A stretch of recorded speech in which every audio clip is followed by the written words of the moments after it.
High school PS Patel 39 वर्षનો મારો અનુભવ છે એનો હું ટીચિંગમાં ઉપયોગ કરું છું। મારી જુદી જુદી મેથડ જે હું સમજાવતો જાઉં છું ગુજરાત રાજ્ય લેવલે કેઆરપી આરપી તેમજ શિક્ષણના તમામ ક્ષેત્રોમાં લેખન સહિત તમામ જગ્યાએ કામ કરેલું છે।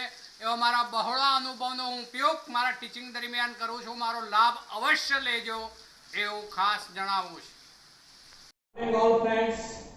जो આપણે શરૂઆતમાં ફિઝિકલના કેટલાક ચેપ્ટર ચલાવ્યા ફિઝિકલ કેમિસ્ટ્રી ત્યારબાદ ઓર્ગેનિક કેમિસ્ટ્રીના કેટલાક ચેપ્ટર ચલાવ્યા હવે આવીએ છીએ આપણે ઇનઓર્ગેનિક કેમિસ્ટ્રી ઉપર જે આપણી બુક્સમાં હવે ભાગ 1 ની અંદર છે ચેપ્ટર નંબર 7 એમાં ચેપ્ટર નંબર 7 જે છે એ પી વિભાગના તત્વો છે। पी विभागना तत्व चलो હવે पी विभागना तत्वो कोने કહેવાય તો આપણે સમગ્ર આવર્ત કોષ્ટક જે છે એનું 4 જૂથમાં વર્ગીકરણ કરીએ છીએ। તત્વની ઇલેક્ટ્રોન રચનામાં સૌથી છેલ્લો ઇલેક્ટ્રોન જે કક્ષકમાં દાખલ થતો હોય તે જૂથનો તે સભ્ય ગણાય છે। એટલે છેલ્લો ઇલેક્ટ્રોન જ્યારે s કક્ષકમાં દાખલ થતો હોય તો s જૂથનો સભ્ય ગણાય। છેલ્લો ઇલેક્ટ્રોન p કક્ષકમાં દાખલ થતો હોય તો એ p વિભાગના તત્વો કહેવાય। છેલ્લો ઇલેક્ટ્રોન d કક્ષકમાં દાખલ થતો હોય તો એને d વિભાગના તત્વો કહેવાય અને છેલ્લો ઇલેક્ટ્રોન f કક્ષકમાં દાખલ થતો હોય તો તેને f વિભાગના તત્વો કહેવાય।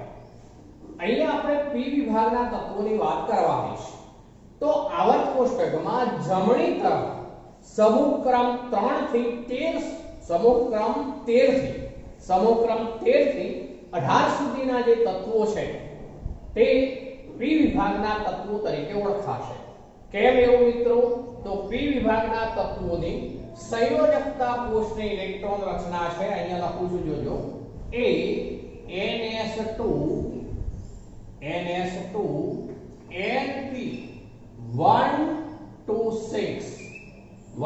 6 સુધીની હોય ns2 np 1 to 6 એટલે કે p કક્ષકોમાં ઇલેક્ટ્રોન દાખલ થતા જાય છે।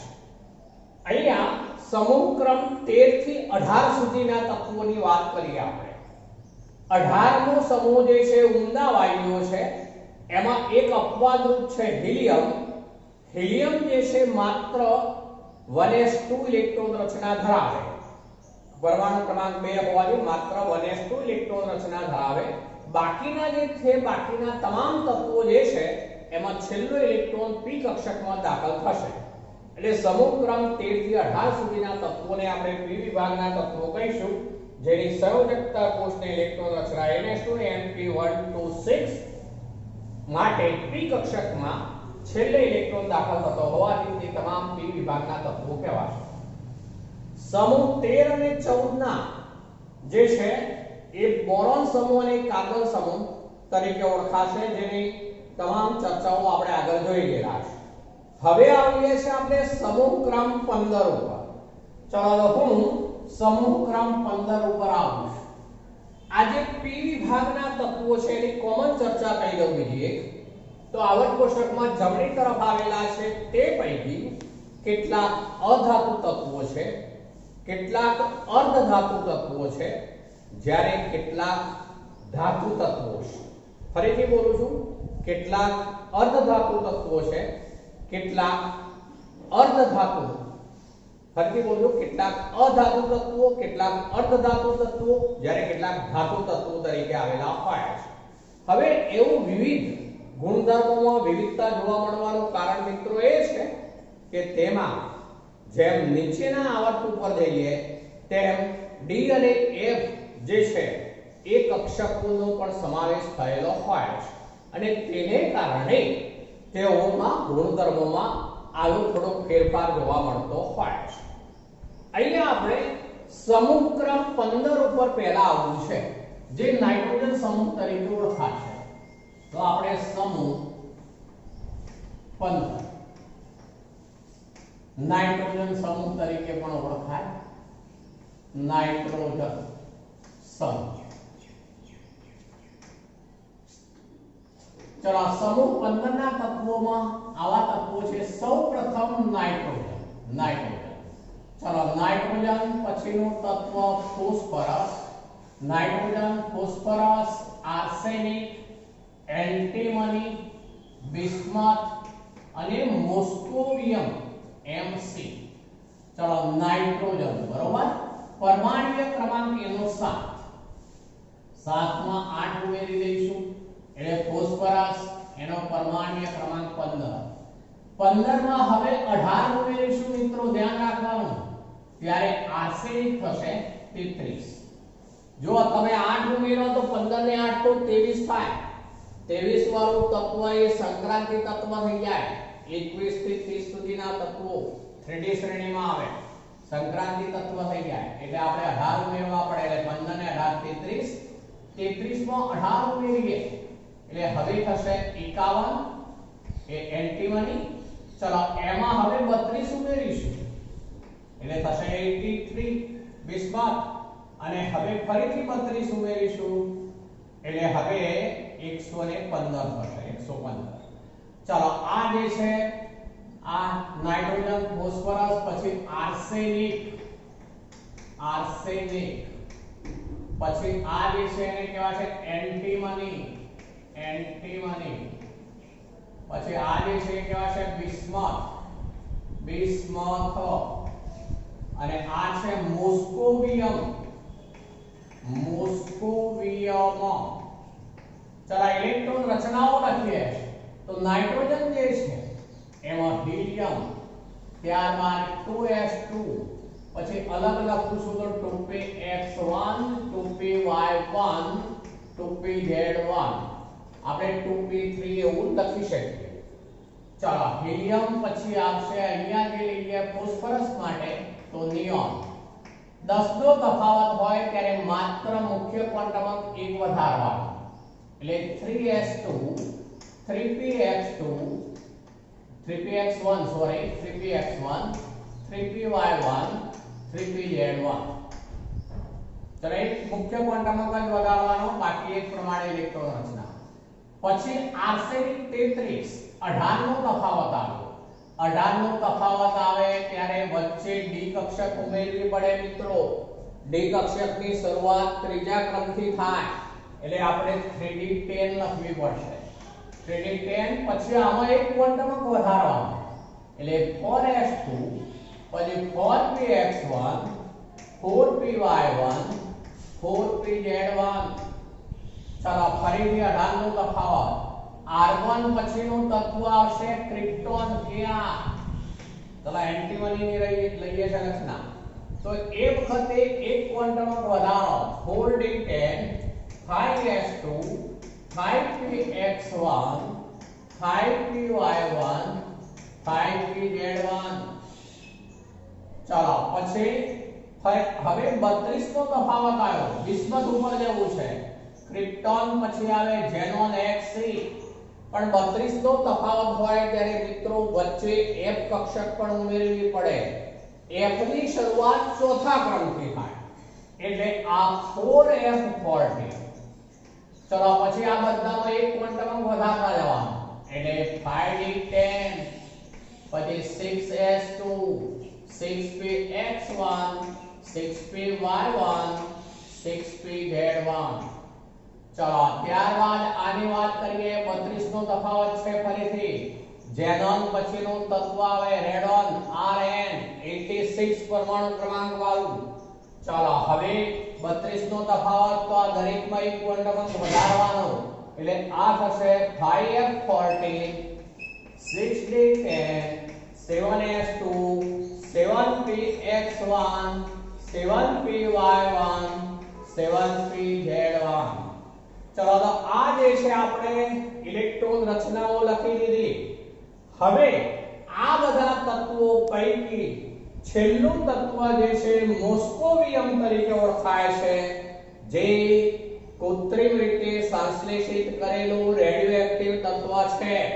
જેને કારણે તે ખૂબ જ ઓછા જથ્થામાં મળી આવે છે ખૂબ ઓછા જથ્થામાં મળે છે અને ક્ષણજીવી હોય છે અલ્પજીવી હોય છે તેનું ઝડપથી અન્યમાં રૂપાંતર થવાની શક્યતા રહેલી હોવાથી તેના ગુણધર્મોનો ખાસ અભ્યાસ થયેલ નથી. માટે મોસ્કોવિયમ જે છે એના અભ્યાસની વાત આ ચેપ્ટરમાં બાકીના ચર્ચામાં થયેલી જ નથી. હવે આ સમૂહના બધા જ તત્વોની સામાન્ય ઇલેક્ટ્રોન રચના કહીએ તો જો આ સામાન્ય ઇલેક્ટ્રોન રચના કહેવાશે. સામાન્ય ઇલેક્ટ્રોન રચના ns2 npx1 npy1 npz1 છે એવો અર્થ થશે મિત્રો. તો અહીંયા s કક્ષકમાં બે ઇલેક્ટ્રોન છે જે યુગ્મિક સ્વરૂપે છે, x માં એક y માં એક અને z માં એક.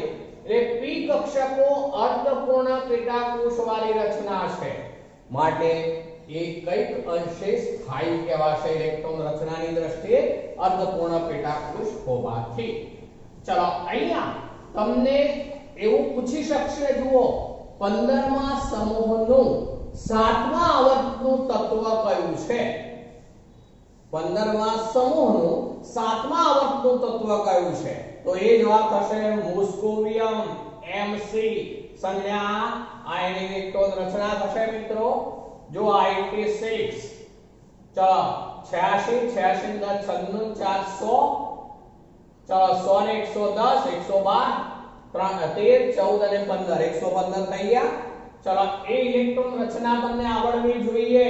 ચલો એ જ રીતે બિસ્મથ છે. આ તો બિસ્મથ ની અંદર આ 54 ને 10 64 ને 4 68 ને 10 71 2 80 3 83.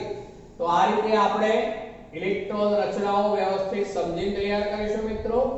ચલો હવે આ જે તત્વો છે તેમાં આપણે શરૂઆતના બે તત્વો જે છે નાઇટ્રોજન અને ફોસ્ફરસ, એ બંને તત્વો જે છે એ અધાત્વિક લક્ષણો ધરાવે છે.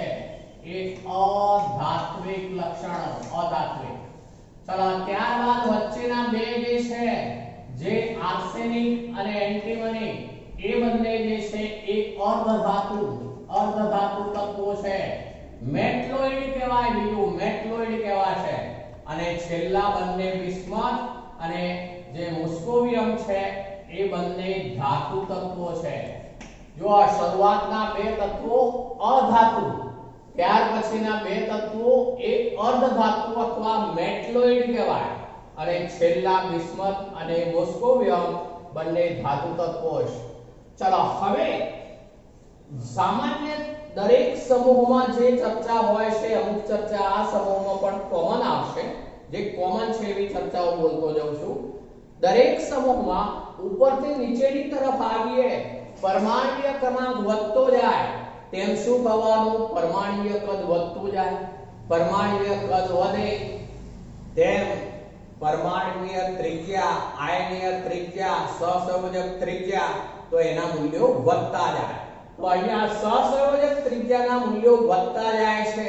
એમાં શરૂઆતમાં નાઇટ્રોજન ફોસ્ફરસ જે છે એમાં સહસંયોજક ત્રિજ્યામાં થોડો મોટો તફાવત જોવા મળે છે, પણ ત્યાર પછી નીચે આવીએ તેમ ડી કક્ષકો અને એફ કક્ષકો હોવાને કારણે, ડી કક્ષકો આમાં છે, આમાં ડી પણ છે અને એફ કક્ષકોમાં પણ ઇલેક્ટ્રોન છે, જેને કારણે તેમની સહસંયોજક ત્રિજ્યામાં થોડો ઓછો વધારો જોવા મળે છે. શરૂઆતમાં સહસંયોજક ત્રિજ્યામાં વધુ તફાવત જોવા મળે છે, એટલે કે વધુ વધારો જોવા મળે છે, પણ નીચે આવીએ તેમ આ વધારો ઘટતો જાય છે, એટલે વધારો ઓછા પ્રમાણમાં થાય છે સહસંયોજક ત્રિજ્યામાં, એવું કહીશું. કારણ કે પછી જેમ ભારે તત્વો થતા જાય છે એમાં ડી કક્ષકો અને ડી ઉપરાંત એફ કક્ષકો પણ ઇલેક્ટ્રોન રચનાઓમાં ઉમેરાતી જાય છે, એટલા માટે.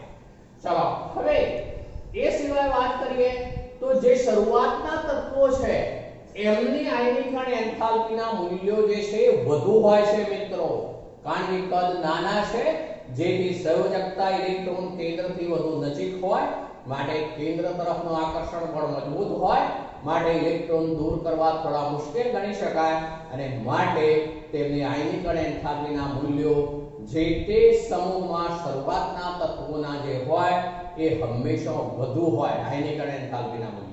જેમ નીચેની તરફ આવીએ તેમ કદ મોટા થતા જાય, માટે સંયોજકતા ઇલેક્ટ્રોનનું કેન્દ્રથી અંતર વધતું જાય માટે કેન્દ્ર તરફનું આકર્ષણ બળ કહીએ તો ઘટે માટે ઇલેક્ટ્રોન દૂર કરવા સરળ બનતા જાય માટે આયનિક અને એન્થાલ્પીના મૂલ્યો ઘટતા જાય. તો અહીંયા પણ સમૂહમાં ઉપરથી નીચેની તરફ આવીએ તેમ કદ કહીએ તો વધે છે, આયનિક અને એન્થાલ્પી કહીએ તો ઘટે છે. આગળ વાત કરું છું, જોજો આપણે આ 15મા સમૂહના તત્વો છે એમને 14મા સમૂહના તત્વો સાથે સરખામણી કરવી છે. 14મો સમૂહ એટલે કાર્બન સમૂહ. 14મા સમૂહની ઇલેક્ટ્રોન રચનામાં આ ઇલેક્ટ્રોન ન હોય. 14મા સમૂહની વાત કરું છું તો 14મા સમૂહના તત્વોમાં આ ઇલેક્ટ્રોન ન હોય એ વખતે કેન્દ્રમાં પ્રોટોન પણ ઓછા હોય. દાખલા તરીકે આપણે સપોઝ માનો કે સિલિકોન અને ફોસ્ફરસની સરખામણી કરીએ છે તો સિલિકોનનો પરમાણુય ક્રમાંક 14 છે, 14મા સમૂહનું તત્વ છે, જ્યારે ફોસ્ફરસ પરમાણુય ક્રમાંક 15 છે, 15મા સમૂહનું તત્વ છે. તો સિલિકોન કરતા ફોસ્ફરસ જે છે તેની આયનિક અને એન્થાલ્પી વધુ હોય. કારણ એ છે કે સિલિકોનમાં 14 ઇલેક્ટ્રોન, કેન્દ્રમાં 14 પ્રોટોન હોવાના, ફોસ્ફરસમાં 15 પ્રોટોન કારણ કે પરમાણુ ક્રમાંક 15 છે માટે, અને તેની સંયોજકતા કોષની ઇલેક્ટ્રોન રચના ફોસ્ફરસની આ પ્રકારની અર્ધપૂર્ણ પેટા કોષ p કક્ષકો માટે 14મા સમૂહના તત્વોની સાપેક્ષમાં વધુ સ્થાયી ઇલેક્ટ્રોન રચના ગણાય. માટે આમાંથી ઇલેક્ટ્રોન દૂર કરવો મુશ્કેલ અને માટે ફોસ્ફરસ માટે જે છે એટલે કે 15મા સમૂહના તત્વોની આયનિક અને એન્થાલ્પીના મૂલ્યો 14મા સમૂહના તત્વોની આયનિક અને એન્થાલ્પી કરતા હંમેશા વધુ હોય છે. એ જ રીતે 16મા સમૂહ સાથે સરખામણી કરીએ. 16મા સમૂહની અંદર મિત્રો 3px માં 2 થઈ જવાના. 16મા સમૂહ ઓક્સિજન સમૂહ, જેને કારણે તે થોડું સરળતાથી ઇલેક્ટ્રોન મુક્ત કરી શકશે. ફોસ્ફરસ પછી સલ્ફરની વાત આવે તો સલ્ફરની ઇલેક્ટ્રોન સલ્ફર જે છે એની આયનિક અને એન્થાલ્પીનું મૂલ્ય ફોસ્ફરસની આયનિક અને એન્થાલ્પી કરતા ઓછું થઈ જશે મિત્રો. 16મા સમૂહની પણ ઓછી, 14મા સમૂહના તત્વોની પણ આયનિક અને એન્થાલ્પીનું મૂલ્ય ઓછું. 15મા સમૂહ જે વચ્ચે છે બેની એની આયનિક અને એન્થાલ્પીના મૂલ્યો આજુબાજુના બંને તત્વો કરતા ઊંચા હોય છે. બરોબર ધ્યાન રાખજો. કારણ અર્ધપૂર્ણ પેટા કોષ p કક્ષકો માટે વધુ સમમિતિવાળી વધુ સ્થાયી ઇલેક્ટ્રોન રચના છે માટે. હવે આવીએ છીએ આપણે વિદ્યુત ઋણતાની વાત ઉપર. જેમ તત્વનું કદ નાનું હોય તેમ વિદ્યુત ઋણતાનું મૂલ્ય વધુ હોય મિત્રો. જેમ કદ વધતું જાય એમ વિદ્યુત ઋણતાનું મૂલ્ય ઘટતું જાય. શરૂઆતના તત્વો જે છે એમને વિદ્યુત ઋણતાના મૂલ્યો વધુ છે માટે તેઓ અધાત્વિક લક્ષણ પણ ધરાવે છે. જેમ નીચેની તરફ આવીએ તેમ કદ વધતા જવાના માટે વિદ્યુત ઋણતાના મૂલ્યો જે છે ઘટતા જવાના. વિદ્યુત ઋણતાના મૂલ્યો ઘટતા જવાના, જેને કારણે અધાત્વિક ગુણધર્મ કહીએ તો ક્રમશઃ ઘટતો જાય છે, ધાત્વિક ગુણધર્મ કહીએ તો વધતો જાય છે એવું આપણે કહી શકીશું. તો આપણે આ વિદ્યુત ઋણતાની વાત પણ સાથે મેં જોડી દીધી. હવે આવીએ છીએ આપણે જે છે એમાં આ સમૂહના જે તત્વો છે તેમાં શરૂઆતના તત્વોના જે છે એ ઉત્કલન બિંદુ નીચા છે માટે નાઇટ્રોજન N2 દ્વિપરમાણુ વાયુરૂપ અણુ છે મિત્રો. તો એ ઉત્કલન બિંદુ ઓછું હોવાને કારણે.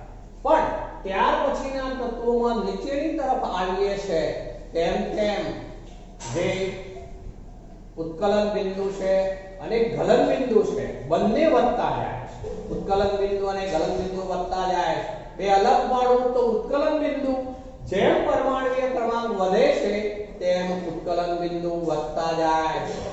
પણ ગલન બિંદુની બાબતમાં કહું છું, હવે ધ્યાન રાખજો. શરૂઆતમાં જેમ પરમાણુ ક્રમાંક વધે છે તેમ આર્સેનિક સુધી ગલન બિંદુ વધે છે. બરોબર ધ્યાન રાખજો. આર્સેનિક સુધી ગલન બિંદુ વધે છે પણ ત્યારબાદ ગલન બિંદુ જે છે એમાં પાછો ઘટાડો જોવા મળે છે. શરૂઆતના તત્વોમાં વાત કરીએ તો નાઇટ્રોજન, ફોસ્ફરસ, આર્સેનિક ત્યાં સુધી ગલન બિંદુ વધતા જાય છે, પણ આર્સેનિક પછી એન્ટીમની અને બિસ્મથ જે છે એમાં ગલન બિંદુ પાછા ઘટતા જાય છે. તો આમ ગલન બિંદુમાં થોડો અનિયમિતતા છે, આપણે એવું કહી શકીશું, જેને કારણે શરૂઆતનું નાઇટ્રોજન એ વાયુ સ્વરૂપે છે, દ્વિપરમાણુ અણુ સ્વરૂપે, બાકીના બધા ઘન સ્વરૂપે છે, બાકીના બધા ઘન સ્વરૂપે છે. અને બિસ્મથ એમાં ધાત્વિક બંધ હોય છે મિત્રો, ધાત્વિક બંધ હોય છે, ધાતુ તત્વ તરીકે સંપૂર્ણ ગુણધર્મ ધરાવે છે. ચલો હવે આવું છે આપણે એક ખૂબ અગત્યનો મુદ્દો, એમાં લઈએ છે રાસાયણિક પ્રતિક્રિયાત્મકતા. રાસાયણિક પ્રતિક્રિયાત્મકતા.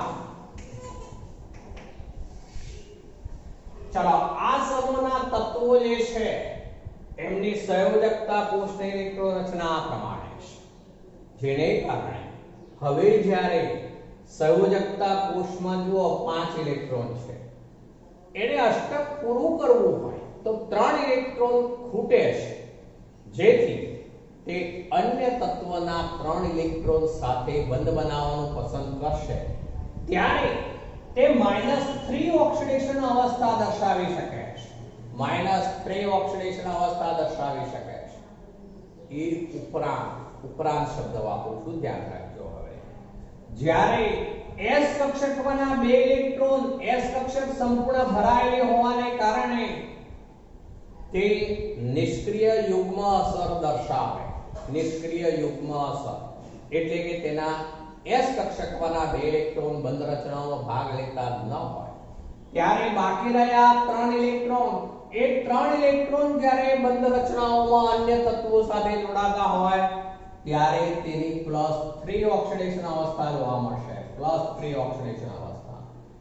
જ્યારે તેને બદલે સંયોજકતા કોષના બધા જ 5 ઇલેક્ટ્રોન પણ જ્યારે બંધ રચનાઓમાં ભાગ લેતા હોય ત્યારે +5 ઓક્સિડેશન સ્થિતિ પણ જોવા મળશે. તો આ સમૂહના તત્વોમાં -3, +3 અને +5 એમ ત્રણેય પ્રકારની ઓક્સિડેશન સ્થિતિઓ જોવા મળે છે. હવે પહેલા આપણે -3 ઉપર આવીએ. સમૂહમાં ઉપરથી નીચેની તરફ આવીએ તે -3 ઓક્સિડેશન અવસ્થા પ્રાપ્ત કરવાની વૃત્તિ ઘટતી જાય છે. શું બોલું છું, ધ્યાન રાખજો. સમૂહમાં ઉપરથી નીચેની તરફ આવીએ તે -3 ઓક્સિડેશન અવસ્થા પ્રાપ્ત કરવાની વૃત્તિ ઘટતી જાય છે. શરૂઆતના તત્વો જે છે એ સરળતાથી -3 ઓક્સિડેશન અવસ્થા મોટાભાગના સંયોજનોમાં પ્રાપ્ત કરી શકશે, પણ નીચેની તરફ આવીએ ત્યારે -3 ઓક્સિડેશન અવસ્થા ભાગ્યે જ જોવા મળશે. જેમ કે બિસ્મથ તત્વ છે તો બિસ્મથમાં ભાગ્યે જ -3 ઓક્સિડેશન અવસ્થા જોવા મળે છે મિત્રો. બિસ્મથ ધાતુ તત્વ ગણાય છે, ધાતુ તત્વો જનરલી ઋણ ઓક્સિડેશન અવસ્થા ન દર્શાવે, તો બિસ્મથ જે છે એમાં -3 ઓક્સિડેશન અવસ્થા જે છે એ જોવા મળશે નહીં. ચાલો આગળ વાત કરું છું. હવે હું +5 ઉપર પહેલા આવું છું. +5 તો +5 ઓક્સિડેશન અવસ્થાની સ્થાયીતા પણ ઉપરથી નીચેની તરફ આવીએ તેમ ઘટતી જાય છે. -3 ઓક્સિડેશન અવસ્થાની સ્થાયીતા પણ ઉપરથી નીચેની તરફ આવીએ એમ ઘટતી જાય છે. બિસ્મથમાં -3 જે છે એ જોવા મળશે નહીં. બિસ્મથ ધાતુ તત્વ ગણાય છે, ધાતુ તત્વો જનરલી ઋણ ઓક્સિડેશન અવસ્થાઓ દર્શાવતી નથી. +5 ની વાત કરીએ તો ઉપરથી નીચેની તરફ આવતા જે છે એ +5 ઓક્સિડેશન અવસ્થાની સ્થાયીતા પણ ઘટતી જાય છે. બિસ્મથમાં માત્ર એક જ સંયોજન BiF5, બિસ્મથ માટે BiF5 આ એક જ સંયોજન એવું છે બિસ્મથ માટે કે જેમાં બિસ્મથ +5 ઓક્સિડેશન અવસ્થા ધરાવે છે. બાકી અન્ય કોઈ સંયોજન બિસ્મથમાં પણ નથી. ચાલો જનરલી મોટા ભાગના તત્વો જે છે એ +3 ઓક્સિડેશન અવસ્થા દર્શાવશે. +3 ઓક્સિડેશન અવસ્થા મોટા ભાગના સંયોજનો દર્શાવશે. ચલો આગળ વધુશું જોઈએ. નાઇટ્રોજન, હવે ઇન્ડિવિડ્યુઅલ વાત કરવા માંગીએ છીએ. નાઇટ્રોજન એવું તત્વ છે કે જે ઓક્સિજન સાથે એ +1 +2 અને +4 ઓક્સિડેશન અવસ્થા પણ ધરાવે છે. +5 તો ખરી જ, ફરીથી બોલું છું, નાઇટ્રોજન જે છે એ ઓક્સિજન સાથે +5 ઓક્સિડેશન અવસ્થા તો દર્શાવે, પણ એ ઉપરાંત +1 +2 અને +4 ઓક્સિડેશન અવસ્થા પણ દર્શાવે છે. +5 ના ઉદાહરણની વાત કરું, માનો કે નાઇટ્રોજન માટે આ N ની વાત છે, નાઇટ્રોજન ઓક્સિજન સાથેની વાત છે, તો એમાં આપણે +5 હું અહીંયા આગળ લખું. ચાલો તો એમાં +1 ની વાત કરીએ તો N2O, જેમાં નાઇટ્રોજન +1 છે, NO નાઇટ્રોજન +2 છે, NO2 અને N2O4 બંનેમાં નાઇટ્રોજન +4 છે, અને N2O5 જેમાં નાઇટ્રોજન +5 છે. તો આમ નાઇટ્રોજન ઓક્સિજન સાથે +5 ઉપરાંત +1 +2 +4 ઓક્સિડેશન અવસ્થાઓ પણ ધરાવે છે. પરંતુ નાઇટ્રોજન હેલોજન સાથે +5 ઓક્સિડેશન અવસ્થા દર્શાવતું નથી. નાઇટ્રોજન હેલોજન સાથે +5 ઓક્સિડેશન અવસ્થા દર્શાવતું નથી. એમ કહી શકાય કે NCl5 શક્ય નથી. કારણ એ છે મિત્રો કે નાઇટ્રોજન જે છે એની ઇલેક્ટ્રોન રચના આ રીતની છે. સંયોજકતા કોષનો મુખ્ય ક્વોન્ટમ અંક n = 2, માટે તેમાં d કક્ષકો ઉપલબ્ધ બની શકશે નહીં. નાઇટ્રોજન સંયોજકતા કોષ જે છે એ n = 2 હોવાને કારણે સંયોજકતા કોષમાં માત્ર 4 જ કક્ષકો ઉપલબ્ધ છે. હું ઇલેક્ટ્રોનની વાત નથી કરતો, ધ્યાન રાખજો. સંયોજકતા કોષમાં ઉપલબ્ધ કક્ષકોની વાત કરી રહ્યો છું. n = 2 હોવાથી નાઇટ્રોજનમાં s ની 1 અને p ની 3 એમ સંયોજકતા કોષમાં માત્ર 4 જ કક્ષકો ઉપલબ્ધ હોવાથી નાઇટ્રોજન 4 કરતા વધુ સંયોજકતાઓ દર્શાવી શકે નહીં. નાઇટ્રોજન 4 કરતા વધુ સંયોજકતાઓ દર્શાવી શકશે નહીં. માટે નાઇટ્રોજન હેલોજન સાથે +5 ઓક્સિડેશન અવસ્થા ધરાવતા સંયોજનો બનાવી શકતું નથી. બરાબર? નાઇટ્રોજન હેલોજન સાથે +5 ઓક્સિડેશન અવસ્થા દર્શાવતા સંયોજનો બનાવી શકતું નથી. પરંતુ નાઇટ્રોજન સિવાયના તત્વોની વાત કરીએ તો નાઇટ્રોજન સિવાયના તત્વોમાં ફોસ્ફરસની વાત કરીએ. ફોસ્ફરસ -3 પણ બનાવે, +3 પણ બનાવે, +5 પણ બનાવશે. ફોસ્ફરસમાં બધી જ ઓક્સિડેશન અવસ્થાઓ જોવા મળે છે. દાખલા તરીકે ફોસ્ફરસ પેન્ટોક્સાઇડ P2O5 +5 ઓક્સિડેશન અવસ્થા, ફોસ્ફરસ ટ્રાયોક્સાઇડ P2O3 +3 ઓક્સિડેશન અવસ્થા, PH3 ફોસ્ફરસ -3 ઓક્સિડેશન અવસ્થા. એ રીતે -3 ઓક્સિડેશન અવસ્થા ફોસ્ફરસમાં શક્ય છે. ચલો હવે ફોસ્ફરસનું બીજું એક ઉદાહરણ લઉં તો એમાં PF6- પણ બની શકે છે. ચલો PF6- મેં ફ્લોરિન સાથે લીધું. આમાં ફોસ્ફરસની ઓક્સિડેશન સ્થિતિ +5 છે મિત્રો, +5. તો એવું કેમ? નાઇટ્રોજન +5 બનાવી શકતું નથી, પણ ફોસ્ફરસ +5 બનાવે છે. બેમાં ડિફરન્સ મૂળશું જુઓ. નાઇટ્રોજનનો સંયોજકતા કોષનો મુખ્ય ક્વોન્ટમ અંક n = 2 છે. માટે તેમાં સંયોજકતા કોષમાં 4 જ કક્ષકો ઉપલબ્ધ છે.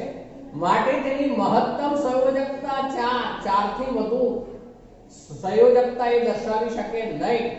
પણ સમૂહના બાકીના તત્વો જે છે એમાં સંયોજકતા કોષનો મુખ્ય ક્વોન્ટમ અંક n > 2 છે, >2. ફોસ્ફરસમાં 3 છે જુઓ, બાકીના બધામાં વધુ છે. n > 2 હોવાને કારણે તેમાં d કક્ષકો ઉપલબ્ધ બની શકે છે.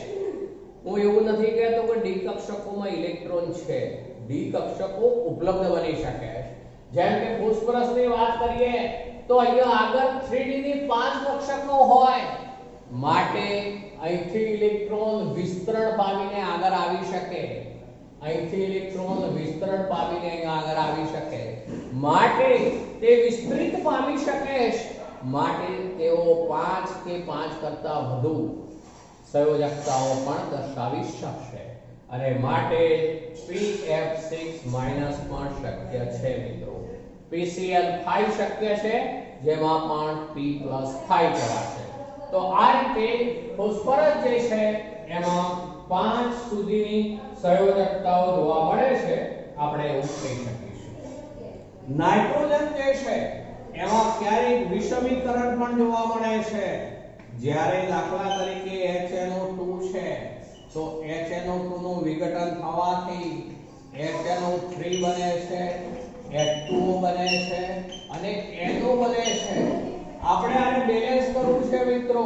જોજો હું બેલેન્સ કરું છું તો અહીંયા આપણે હું 3 વડે ગુણી દઉં છું તો નાઇટ્રોજન ટોટલ 3 થયા, હાઇડ્રોજન 3 થયા. તો હાઇડ્રોજન તો 2 ને 1 3 થઈ ગયા.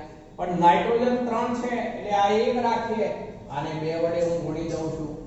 હવે ઓક્સિજન 3 દુના 6, આ 3 ને 1 4, 4 ને 2 6 બેલેન્સ થઈ ગયું. જો મિત્રો આની અંદર નાઇટ્રોજનની ઓક્સિડેશન અવસ્થા ગણો તો ઓક્સિજન -2 એટલે 2 દુના 4, 4 માંથી હાઇડ્રોજન 1 હોવાથી જશે 1 એટલે આમાં નાઇટ્રોજન કેટલા થવાના તો 2 દુના 4 માંથી 1 ગયો એટલે +3 છે. આમાં નાઇટ્રોજન ગણો તો 3 દુના 6, 6 માંથી 1 ગયો એટલે +5 ઓક્સિડેશન અવસ્થા છે. ચલો આની અંદર નાઇટ્રોજન તો ઓક્સિજન -2 માટે નાઇટ્રોજન +2 છે. તો જુઓ નાઇટ્રોજન +3 છે એનું +5 માં ઓક્સિડેશન થયું કહેવાશે. નાઇટ્રોજન +3 માંથી +2 માં રિડક્શન થયું કહેવાશે. તો આમ એક જ તત્વ નાઇટ્રોજન જે છે એક જ પ્રક્રિયા દરમિયાન તેનું ઓક્સિડેશન પણ થાય છે, તેનું રિડક્શન પણ થાય છે. માટે આ વિષમીકરણની પ્રક્રિયા કહેવાશે. વિષમીકરણ, વિષમ શબ્દનો અર્થ થાય જુદું જુદું મિત્રો. વિષમ એટલે જુદું જુદું. તો અહીંયા શું જુદું જુદું થયું તો +3 ઓક્સિડેશન અવસ્થા અને +5 ઓક્સિડેશન અવસ્થા એક ઓક્સિડેશનની ઘટના થઈ. +3 ઓક્સિડેશન અવસ્થામાંથી +2 ઓક્સિડેશન અવસ્થા એ રિડક્શનની ઘટના થઈ. તો આ નાઇટ્રોજનનું ઓક્સિડેશન તેમજ રિડક્શન બંને એક સાથે થતું હોવાથી આ વિષમીકરણની પ્રક્રિયા છે. આ HNO2 છે એને નાઇટ્રસ એસિડ કહેવાય.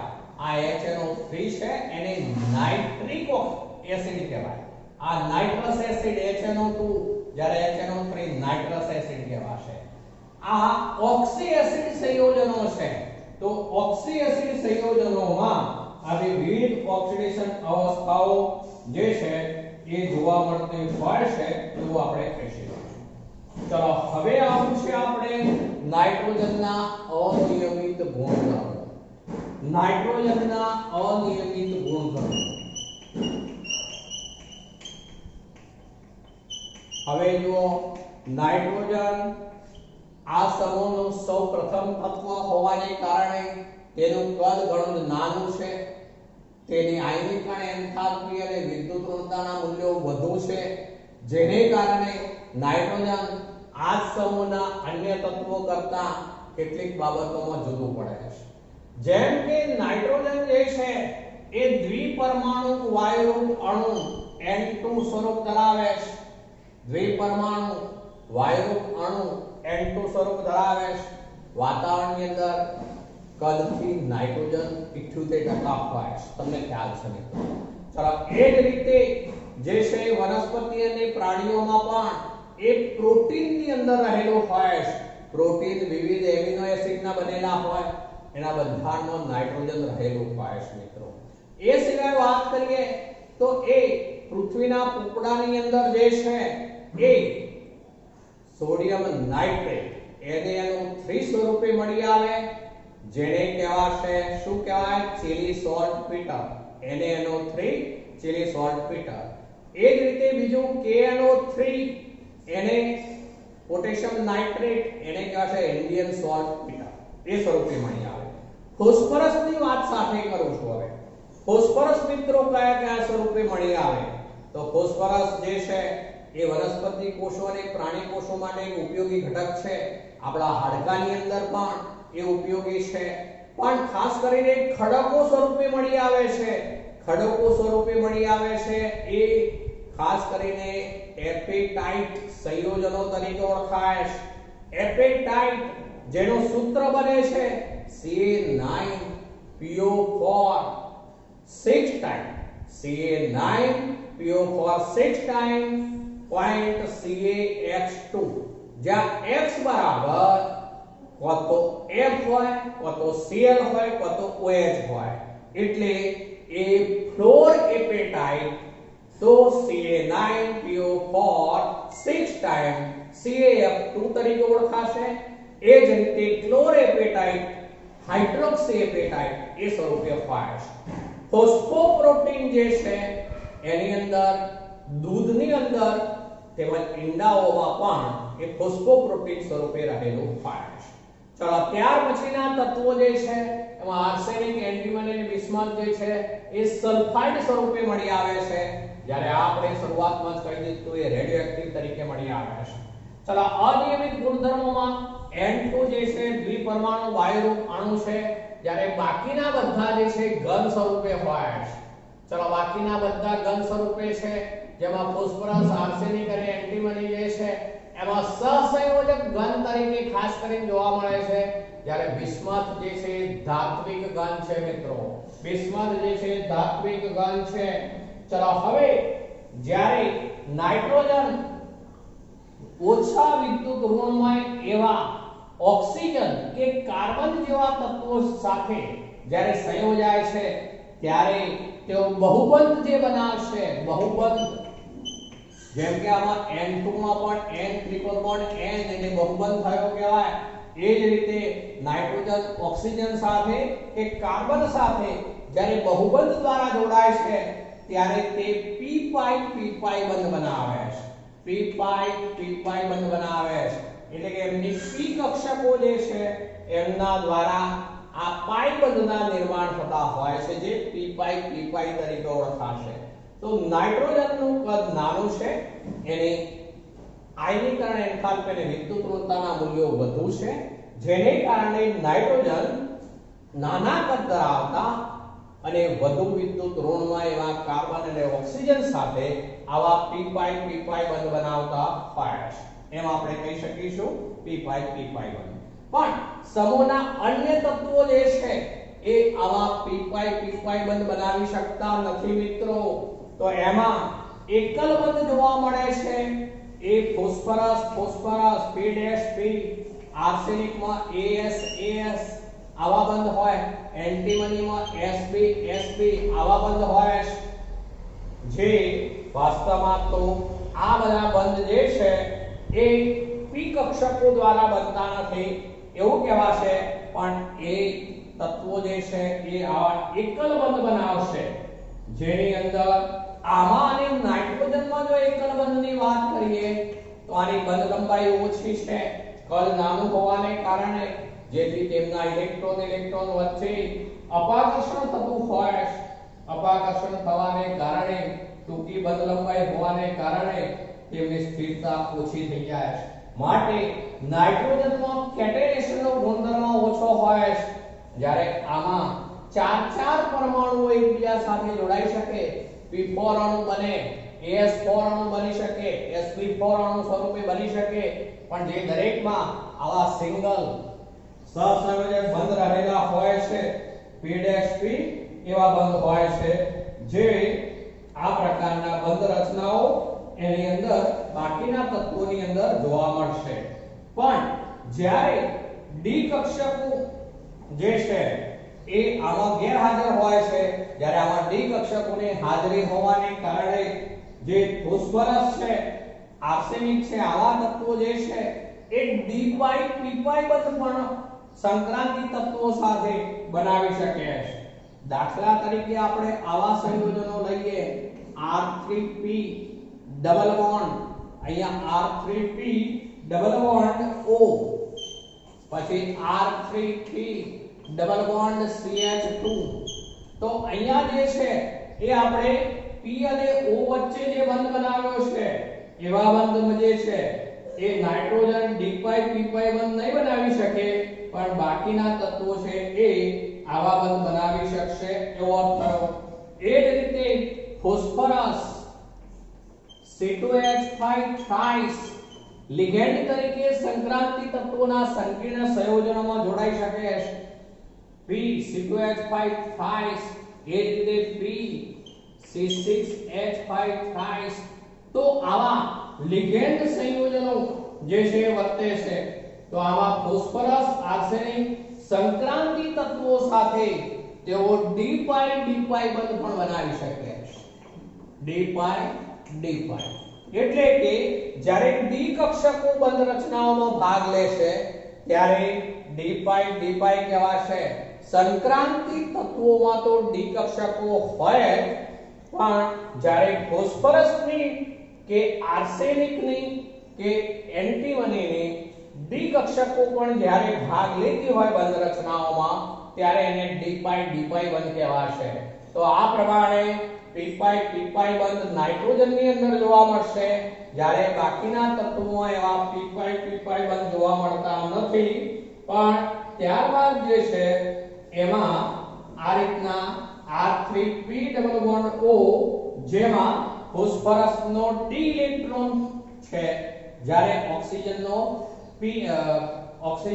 P ઇલેક્ટ્રોન છે એટલે આમાં આ બંધ જે છે એમાં D5 P5 બંધ છે એવું કહેવાશે આની અંદર પણ D5 P5 બંધ છે એવું કહેવાશે સમજ્યો આ N triple bond N P5 બંધ કહેવાય R3P ડબલ બોન્ડ O જેવા ફોસ્ફરસની D કક્ષક હોય જ્યારે ઓક્સિજનની P કક્ષક હોય એટલે D5 P5 બંધ બન્યો આ ડબલ બોન્ડ બન્યો એમાં આ ડબલ બોન્ડ છે એમાં પણ ફોસ્ફરસની D કક્ષક હોવાથી અને કાર્બનની P કક્ષક હોવાથી D5 P5 બંધ કહેવાય પણ જ્યારે સંક્રાંતિ તત્વો સાથે જ્યારે ફોસ્ફરસ આર્સેનિક ને જોડાશે ત્યારે તેમાં D5 બંધ પણ બને છે તો આ રીતે નાઇટ્રોજન છે એ સમૂહના અન્ય તત્વો કરતા કેટલાક ગુણધર્મોમાં અનિયમિતતા દર્શાવે છે મિત્રો આજે આટલે સુધી રાખો